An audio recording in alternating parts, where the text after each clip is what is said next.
Halo pemirsa, selamat pagi. Apa kabar Anda hari ini? Sudah siap untuk liburan? Ya, sudah siap? Banyaknya sudah siap liburan, tapi kalau saya sih nggak siap liburan karena besok harus live lagi ya. Tapi buat Anda mungkin sudah siap-siap liburan, pulang ke kampung halaman atau mungkin berdestinasi wisata. Nih, jangan lupa untuk selalu memperhatikan keselamatan dan juga kendaraan Anda pastinya kalau Anda pakai jalur darat. Ya. Dan yang paling penting adalah untuk memantau arus lalu lintas terkini. Karena bisa jadi ada perubahan skema lalu lintas, terus bisa jadi one way, ada kemacetan atau tidak. Nah, jadi pemirsa, Sekretaris Kabinet Teddy Indrawijaya yang turun langsung untuk mengecek posko pemantauan angkutan Natal dan Tahun Baru kali ini. Pengecekan ini dilakukan di kantor Kementerian Perhubungan di Jakarta. Soalnya pemerintah saat ini memperkirakan ada lebih dari 60 juta orang yang akan melakukan perjalanan pada masa libur Natal dan Tahun Baru kali ini. Sebenarnya sudah ada Jason yang melakukan sejak beberapa waktu lalu karena sudah bisa work from anywhere. Kemudian juga ada insentif dari pemerintah. Jadi mungkin sekarang ini sudah ada yang macet, sudah ada yang sampai ke rumah juga. Jadi memang di awal pekan ini memang sudah terlihat pergerakan aktivitas masyarakat untuk ke sejumlah tempat begitu ya, atau sejumlah kota. Nah, kalau kita lihat ini gambar yang Anda saksikan adalah di gerbang tol Cikatama. Ini salah satu gerbang tol yang memang jadi jalur sibuknya ya untuk mereka yang hendak bepergian begitu. Nah, mulai dari gerbang tol Cikatama ini pemirsa diprediksi kepadatannya itu terjadi hari ini. Itu kalau di gerbang tol Cikatama. Bagaimana lagi dengan di Merak pemirsa? Ini juga masih yang mau nyebrang misalnya ke Sumatera atau sebaliknya dari Sumatera mau ke Jawa. Kita lihat ada lonjakan pemudik Nataru yang juga diprediksi akan terjadi di Pelabuhan Merak Banten dan penumpang kereta di stasiun Tawang Semarang. Iya, kalau ingat Semarang, saya jadi keingat kejadian kemarin, kecelakaan yang ada di Semarang. Jadi pemirsa harus hati-hati ya, apapun moda transportasinya, satu dicek jadwalnya, kedua kesehatan pribadinya, ketiga kesehatan kendaraannya. Dan yang naik-naik kendaraan kayak gini, cek lagi tiket-tiketnya jangan sampai ketinggalan dan harus datang kayaknya spare waktu lebih lama ya sebelum jadwal keberangkatan. Karena lagi rame-ramenya ya, jadi jangan sampai terlambat dengan alasan karena ramai harus antri. Oke, nah selanjutnya pemirsa, walaupun kita sekarang sudah masuk ke dalam masa liburan Jason, tapi kita juga harus ingat, kita harus mengecek dan memantau terus bagaimana perkembangan pasca bencana di Sumatera. Jadi pemirsa, TNI yang saat ini sudah mempercepat pembukaan akses jalan menuju ke Kabupaten Bener Meriah di Aceh Tengah dan juga Gayo Luwes. Kita lihat bagaimana kondisinya. Ini memang sekarang masih ada sejumlah titik akses jalan yang putus karena bencana. Tapi sebagian jalur pemirsa, informasi terkininya sudah bisa dilalui oleh kendaraan roda 2. Sampai saat ini pembukaan jalan sudah mencapai ke kawasan Burni fase 1. Ini adalah penghubung simpang KKA Aceh Utara menuju ke Bener Meriah. Kalau Anda perhatikan di situ jalanannya masih mayoritas tanah. Kemudian bisa dilalui oleh kendaraan roda 2, mungkin ada beberapa kendaraan roda 4 yang juga bisa melintas, tapi memang dengan penuh keterbatasan dan ekstra hati-hati karena kiri kanannya masih banyak tumpukan batu, kemudian ada alat berat, dan kita lihat juga di sana TNI dan juga tim yang ada di sana itu masih bersama-sama untuk memastikan jalur-jalur yang masih terputus ini bisa dilalui, walaupun hanya dengan menggunakan jalan sementara saja. Nah ini Jason, di situ banyak ya orang yang sudah bisa melintas. Sudah mulai perlahan karena memang selama ini hampir sebulan ya jalur tersebut mungkin salah satu yang terputus aksesnya. Selain itu memang TNI juga membuka akses pemirsa dari Pame menuju Takengon Aceh Tengah serta dari Nagan Raya melalui Betong ke Aceh Tengah.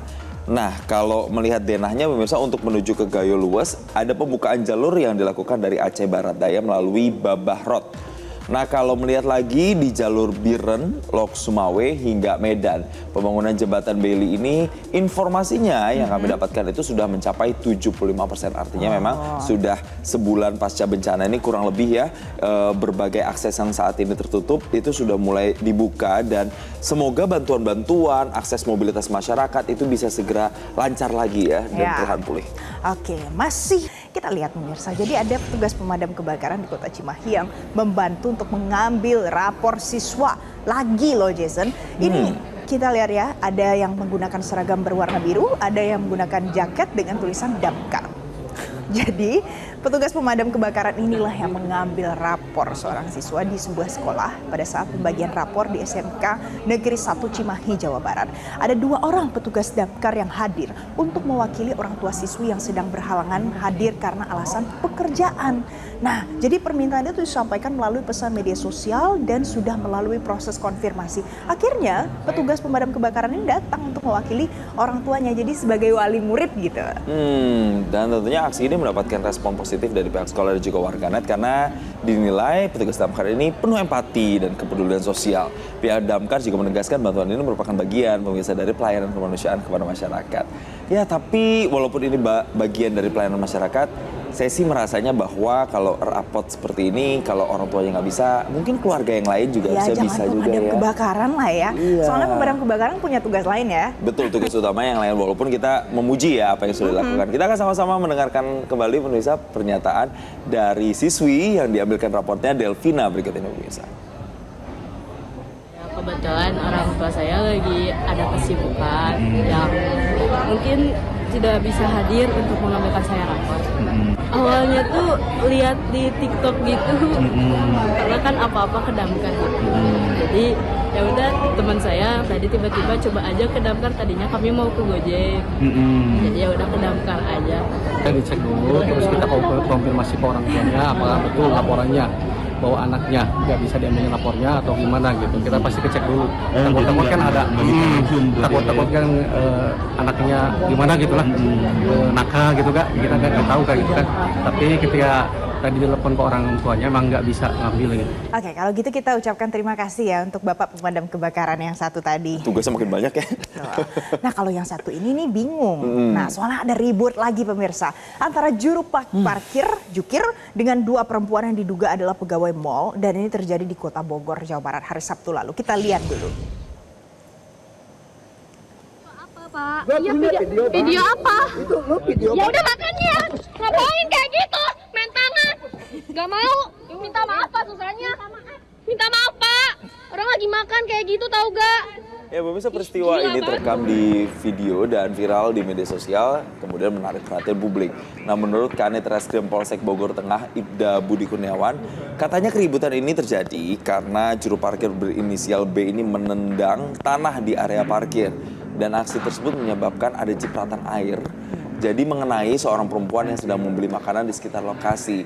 Nah, karena merasa nggak nyaman, merasa terganggu dengan cipratan tersebut, makanya korban ini kemudian menegur juru parkir tersebut. Tapi pelaku yang diduga dalam kondisi sayang kali ini mabuk ya, ini tidak terima dan juga terjadi adu mulut, akhirnya seperti di video tadi berujung ribut, cekcok dan di tempat umum kejadian.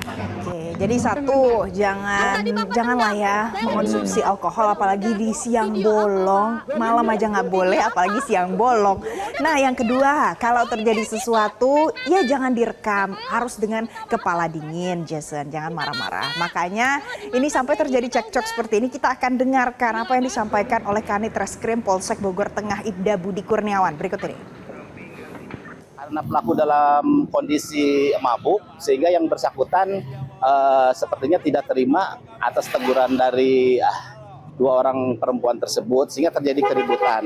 Kita lakukan penyelidikan dengan bantuan dan gabungan dari Reskrim Polsek Bogor Tengah dan Babin Kamtimas Paledang. Sekitar jam 00 lebih dini hari ya, udah masuk hari Minggu tanggal 21 Desember 2025, pelaku tersebut berhasil diamankan dan dibawa ke Polsek Bogor Tengah, kemudian dilakukan pemeriksaan. Download Metro TV Extend sekarang.